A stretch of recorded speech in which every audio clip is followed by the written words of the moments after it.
Have you ever wondered why Africa, a continent so rich in minerals, has a majority of its people living in poverty, while the US and China are reaping the benefits? It's a bit like being the owner of a gold mine, but somehow you're the only one not striking gold. You've got to admit there's a certain twist of irony to it. Africa, the land of diverse cultures and breathtaking landscapes, is home to a vast wealth of minerals. We're talking everything from gold, diamond, and platinum to cobalt, manganese, and rare earth elements. These are not just shiny trinkets or cool names on the periodic table, folks. They are the lifeblood of today's high-tech industries, powering everything from your smartphones to electric cars and renewable energy technologies. Now, here's the kicker. Despite sitting atop this treasure trove, many Africans are yet to see the golden glimmer of prosperity. Instead, it's the United States and China, two global powerhouses that are having a field day, mining the continent's mineral wealth to fuel their booming economies. It's like a high-stakes game of hungry hippos, but with minerals instead of marbles. But why is this happening? Well, it all boils down to the complex dynamics of geopolitics, global economics, and quite frankly, a dash of historical exploitation.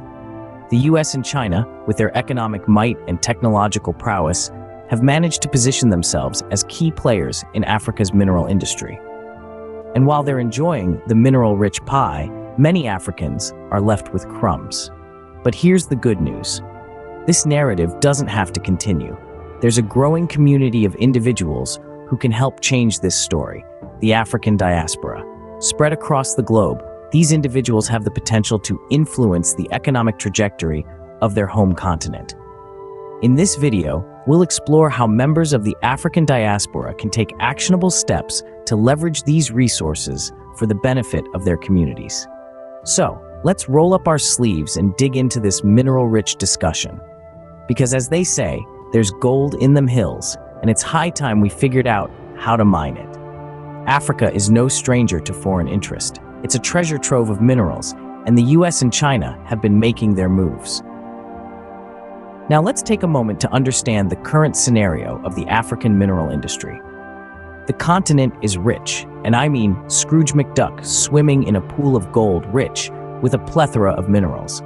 Some of the most vital resources for modern technology, like cobalt, titanium, and rare earth metals, are found in abundance, and this has not gone unnoticed by the world powers. The United States and China, in particular, have been quite interested in Africa's mineral wealth. The US, under its strategy of Prosper Africa, is aiming to significantly increase two-way trade and investment. It's like asking someone out on a date. You give a little, you get a little, and in this case, the US is hoping to get a lot. China, on the other hand, has been playing the long game. Their Belt and Road Initiative has been a significant part of their strategy, making investments in infrastructure across the continent. It's like building a highway and then setting up your own shops along the way. Smart, isn't it? But this isn't just a game of chess between two superpowers. The impact of their actions is felt across the continent. On one hand, these investments can bring about economic development and job creation.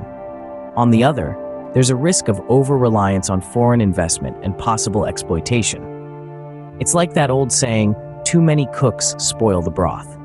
Except, in this case, the cooks are foreign powers, and the broth is Africa's mineral wealth. And while these cooks are busy stirring the pot, the people who should be benefiting the most from the broth are often left with just the aroma. But what if we told you that you, as a part of the African diaspora, can play a significant role in this narrative? It's not all doom and gloom, folks. The African diaspora has enormous potential to change this narrative. Yes, you heard it right. The African diaspora, a diverse group of individuals who trace their roots back to the vibrant continent of Africa, is a powerful force capable of influencing the African mineral industry in a big way. Now, imagine this. The African diaspora spread across the globe possesses an impressive array of skills, knowledge, and resources. They are doctors, engineers, teachers, entrepreneurs, artists. The list is endless. And it is this broad spectrum of capabilities that can be harnessed to exploit business opportunities in the African mineral industry. Take, for instance, the idea of setting up mining companies that are owned and operated by the African diaspora. These companies could ensure fair trade practices, provide employment opportunities, and contribute to local economies. Sounds like a win-win situation, doesn't it? Or consider the concept of knowledge transfer. The diaspora can utilize their expertise to train local workers, improving their skills and productivity. This not only enhances the workforce, but also ensures that the benefits of the mineral industry trickle down to the grassroots level. And let's not forget about investment. The diaspora, with its global reach, can attract foreign investors and negotiate better deals for African countries. They can play a pivotal role in ensuring that the wealth generated from Africa's rich mineral resources stays within Africa, improving the economics and living standards of their networks. Now, the irony of the situation is not lost on us. The continent rich in resources, yet its people often live in poverty. But the African diaspora, with its unique position and potential, can turn this irony into an opportunity to bring about change, to ensure that the people of Africa benefit from the wealth of their own land. And yes, it's not just a dream, it's doable, and we'll tell you how.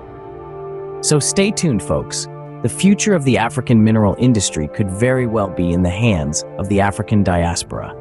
And what a bright future that could be. So, you're part of the African diaspora, and you're wondering, how can I make a difference?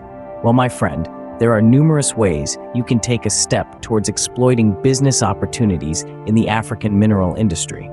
Let's dive right in, shall we? Firstly, equip yourself with knowledge. Learn about the industry, the minerals, their uses, and the countries that are rich in these resources.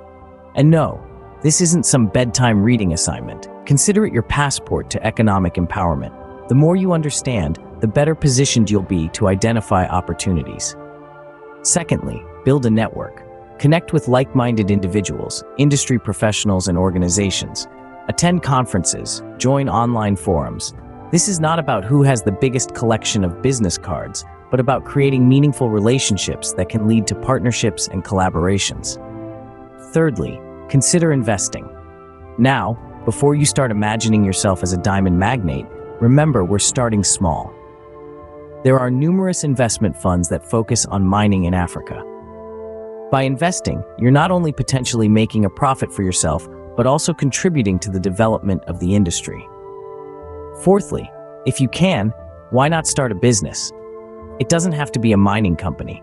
It could be a firm that offers services to miners, like logistics, equipment supply, or catering.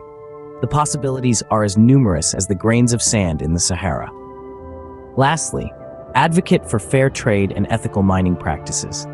This isn't just about making money, it's about ensuring that the wealth generated from these resources benefits the people of Africa. Use your voice, your influence, to promote transparency and fairness in the industry. And there you have it, 5 actionable steps you can take right now. I know it's a lot to take in, and it may seem daunting, but remember, every journey begins with a single step. So pick a step, any step, and get started. Remember, every little step counts. Change begins with you. Imagine a world where the wealth of Africa is utilized for the prosperity of its people. Picture a continent where the immense riches beneath the soil are used to uplift those above it, instead of simply enriching foreign powers. That's the world we're striving for. That's the world within our reach if the African diaspora seizes the opportunities presented by the race for African minerals. Now let's delve into the potential of this scenario. First and foremost, the economic impact could be monumental. The mineral industry in Africa is a multi-billion-dollar sector. If even a fraction of this wealth is captured by the African diaspora and reinvested back into the continent, it would bring about unprecedented economic growth. We're talking about creating a wave of prosperity that could lift millions out of poverty. And the effects wouldn't stop at just economics. Improved living standards would follow as night follows day. With increased wealth, there would be more investment in education, healthcare, and infrastructure. This would lead to better schools, more equipped hospitals, and smoother roads. It's like a domino effect, where one good thing leads to another, and another, and another. The beauty of this vision is that it's not just a pipe dream, it's a feasible reality. The African diaspora is vast and diverse, brimming with talent and potential. If harnessed properly, this could be the key to unlocking Africa's true wealth. But here's the kicker, folks. It's not enough to just dream about this world. It's not enough to just talk about it. We have to act. We have to take those actionable steps we discussed earlier. We have to seize the opportunities and make the most of them. In conclusion, it's a race for African minerals, but the winners should be the people of Africa. Let's make it happen. Together, we can write a new chapter in the story of Africa. A chapter where the wealth of the land is used for the benefit of its people. A chapter where Africa truly rises.